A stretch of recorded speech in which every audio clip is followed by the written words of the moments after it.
যোগাযোগ ব্যবস্থা আরো উন্নয়নের জন্য ভারতীয় জনতা পার্টির নেতৃত্বে সরকার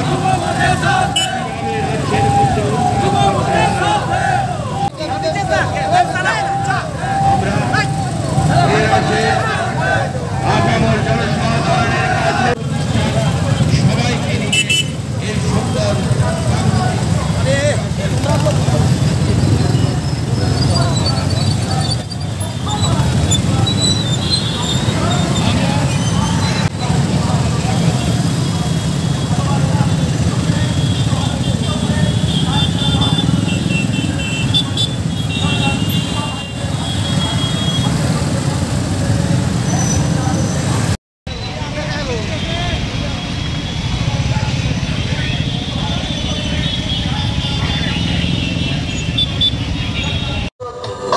রাষ্ট্রের উদ্যোগতি নেশা মুক্তিতে হলো যুব প্রগতি যুবযাত্রা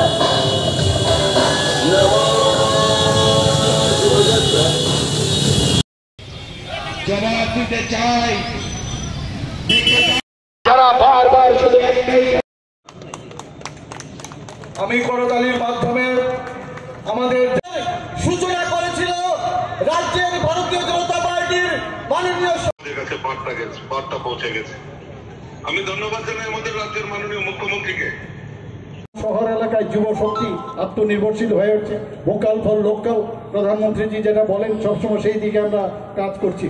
আমরা এখানে যে উদ্দেশ্যে আজকের এই সমাবেশ যে ডি এডিকশন, তার জন্য ডি এডিকশন সেন্টার আমরা ত্রিপুরাতে করছি। প্রায় 200 কোটি টাকা বিশ্রামগঞ্জে আজকেও আমার কাছে একটা ফাইল এসছে এবং সেটা আমরা সেখানে ভিত্তিপ্রস্তর স্থাপনের জন্য বিশ্রামগঞ্জে প্রায় 200 কোটি টাকা দিয়ে আমাদের ডোনার মন্ত্রক সেটাকে স্যাংশন করেছে। সেটাও আমরা কিছুদিনের মধ্যে আমরা করছি। বিজেপি মানেই গ্যারান্টি, মানে প্রধানমন্ত্রীজি মানেই গ্যারান্টি এবং মানুষ সেটা খুব ভালো করেই জানেন। এর মধ্যে আমরা দেখেছেন যে কংগ্রেস এবং বিরোধী দলগুলো হেরে গেলে ইভিএম এর দোষ দেয়। এই হলো যে আমরা হেরেছি ইভিএম এর দোষ, হারলে ওনাদের যেখানে যেখানে জিতেছে সেখানে ইভিএম এর দোষ নেই, কিন্তু যেখানে ওনারা হারেন সেখানে ইভিএম এর দোষ। তো এইসব মিথ্যাচার করে কোনো লাভের লাভ কিছুই হয় না। রাজস্থান, ছত্তিশগড়, মধ্যপ্রদেশ, মহারাষ্ট্র ও হরিয়ানায় বিপুল যে সংখ্যাগরিষ্ঠ নিয়ে আমরা সরকার করতে যাচ্ছি। অলরেডি সব জায়গায় হয়ে গেছে। মহারাষ্ট্র কিছুদিনের মধ্যে আপনারা শুনবেন, সেটা আমাদের নিশ্চয়ই আমরা করবে। জম্মু কাশ্মীরে আমরা যদিও হেরেছি, সেখানেও 25% আমরা ভোট পেয়েছি। ঝাড়খণ্ডে 33% আমরা বিজেপির প্রতি সমর্থন আমাদের আছে। আর কংগ্রেসের সমর্থন কত? মাত্র 12%, কিন্তু তারপরেও এখনো লম্ফচম্প করছে। আর এখনো মাঝে মাঝে আমরা দেখি যে হুমবিতম্বি ওনারা করছেন, কিন্তু কাজের কাজ কিছুই হবে না। আর বাংলাদেশের ঘটনা আপনারা সবাই জানেন কি অবস্থা। আমাদের কেন্দ্রীয় নেতৃত্ব সেই বিষয়ে অলরেডি যা বলার বলে দিয়েছে।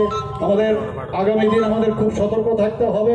এবং অত্যন্ত আশ্চর্যের বিষয় যে যখন কংগ্রেস সিরিয়া, গাজা ও ইরাক সেই বিষয়ে কোনো সারাক্ষণ ধরে কংগ্রেস সিপিএম মিটিং করে, কিন্তু বাংলাদেশে এত বড় ঘটনা হলো তখন কিন্তু তাদের রা শব্দও নেই।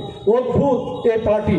বন্ধুগণ, যাই হোক, আমরা সবাই আজকে এখানে যুব ভাইরা এখানে এসছেন, আমি সবাইকে হার্দিক অভিনন্দন, শুভেচ্ছা জানাচ্ছি।